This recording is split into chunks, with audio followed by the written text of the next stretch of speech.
अस्सलाम अलैकुम दोस्तों, कैसे हो? अल्लाह आपको सलामत रखे। आज हमको ये सुनाने में बहुत अच्छा लगेगा कि कुरैश के कबीले वालों ने खाना काबा के पुनर्निर्माण का फैसला किया। इस घटना में पैगंबर मोहम्मद सल्लल्लाहु अलैहि वसल्लम की बुद्धिमत्ता और न्यायप्रियता स्पष्ट रूप से दिखाई देती है। ये वाकया केवल एक निर्माण कार्य नहीं था, बल्कि यह अरब समाज के लिए एक महत्वपूर्ण मोड़ भी साबित हुआ। समय और प्राकृतिक आपदाओं ने काबे को कमजोर कर दिया था। खाना काबा एक प्राचीन इमारत थी जिसे पैगंबर इब्राहिम अलैहिस्सलाम और उनके बेटे इस्माइल अलैहिस्सलाम ने अल्लाह के आदेश से बनाया था। समय बीतने के साथ साथ उसकी दीवारें कमजोर हो गई थीं, उसमें कई दरारें आ गई थीं। मक्का एक घाटी में स्थित है और वहां समय समय पर भारी बारिश और बाढ़ आती थी। एक बार एक बहुत ही भयंकर बाढ़ आई जिसने काबा की दीवारों को हिलाकर रख दिया। पानी का तेज बहाव और हवा के झोंकों ने दीवारों को कमजोर बना दिया।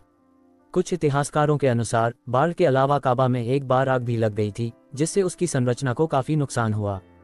कुरैश को लगा कि अगर जल्दी ही कोई कदम नहीं उठाया गया तो काबा गिर सकता है। इसलिए उन्होंने निर्णय लिया कि इसे दोबारा से बनाया जाएगा।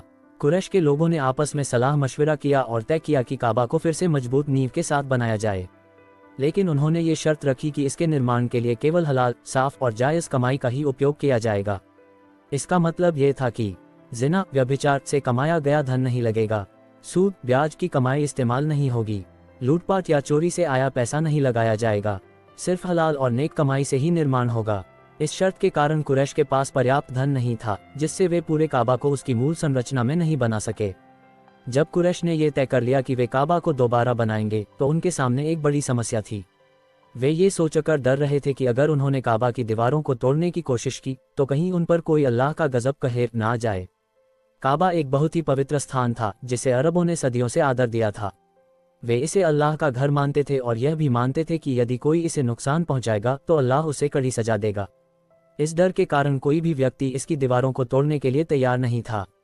आखिरकार एक साहसी व्यक्ति वलीद बिन मुगीरा ने पहला कदम उठाया। वलीद ने कहा, हम ये काम अच्छे इरादे से कर रहे हैं, इसलिए हमें डरने की जरूरत नहीं है। फिर उसने अपने हाथों से काबा की एक दीवार को गिराना शुरू किया। क्योंकि काबे की दीवार पहले से कमजोर थी तो वह अपनी आप गिर गई। तो कुरैश के कबीले वालों ने काम वही रुकवा दिया और बोला, आगे का काम कल से शुरू होगा। और कबीले वाले पूरी रात जागते हुए बिताए। लोगों ने सोचा कि अगर वलीद पर कोई अल्लाह का कहर नहीं आया तो वे भी निर्माण कार्य में हिस्सा लेंगे। अगले दिन जब वलीद सही सलामत था तो कुरैश ने भी हिम्मत जुटाई और दीवारों को गिराना शुरू किया। जब दीवारें गिरा दी गईं तो सबसे पहले काबा की नींव की खुदाई की गई। इस खुदाई के दौरान कुरैश को कुछ पुराने पत्थर और खजाने मिले जिन्हें पैगंबर इब्राहिम अलैहिस्सलाम के समय से माना जाता था। इसके बाद कुरैश ने मिलकर निर्माण कार्य शुरू किया। प्रत्येक कबीले को निर्माण कार्य का एक हिस्सा सौंपा गया। वे बड़े बड़े पत्थर काट कर लाए और उन्हें जोड़ना शुरू किया। इस कार्य में मक्का के सभी प्रमुख कबीले शामिल हुए। जब काबा का निर्माण लगभग पूरा हो गया और केवल हजर असवद काले पत्थर को उसकी जगह पर रखना बाकी था, तब कुरैश के विभिन्न कबीलों में झगड़ा शुरू हो गया। हर कबीला चाहता था कि उसे यह सम्मान प्राप्त हो कि वह इस पवित्र पत्थर को अपनी जगह पर रखे। ये झगड़ा इतना बढ़ गया कि लगभग खून खराबे की नौबत आ गई। जब झगड़ा बढ़ने लगा तो कुरैश के बुजुर्गों ने तय किया कि जो व्यक्ति सबसे पहले मस्जिद ए हरम में प्रवेश करेगा वही इस झगड़े का निपटारा करेगा। अल्लाह की मर्जी से सबसे पहले जो व्यक्ति वहां दाखिल हुआ वह कोई और नहीं बल्कि पैगंबर मोहम्मद सल्लल्लाहु अलैहि वसल्लम थे। कुरैश के सभी लोग बोले, यह अल अमीन भरोसेमंद हैं, हम इनके फैसले को मानेंगे। पैगंबर मोहम्मद सल्लल्लाहु अलैहि वसल्लम ने एक चादर मंगवाई और उसमें हजर असवद को रखा। फिर आपने सभी कबीले के प्रमुखों से कहा कि वे इस चादर के कोनों को पकड़कर पत्थर को उठाएं। और अपनी जगह पर पहुंच गया तो पैगंबर ने अपने हाथों से उसे सही स्थान पर स्थापित कर दिया। इस तरह एक बड़ा झगड़ा टल गया और सभी कुरैशी इस निर्णय से खुश हो गए।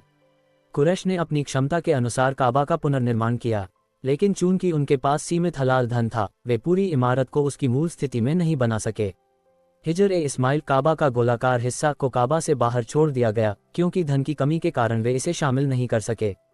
यह आज भी काबा से अलग है और इसे हतीम कहा जाता है। ये घटना पैगंबर मोहम्मद सल्लल्लाहु अलैहि वसल्लम की महान बुद्धिमत्ता, न्यायप्रियता और नेतृत्व क्षमता को दर्शाती है।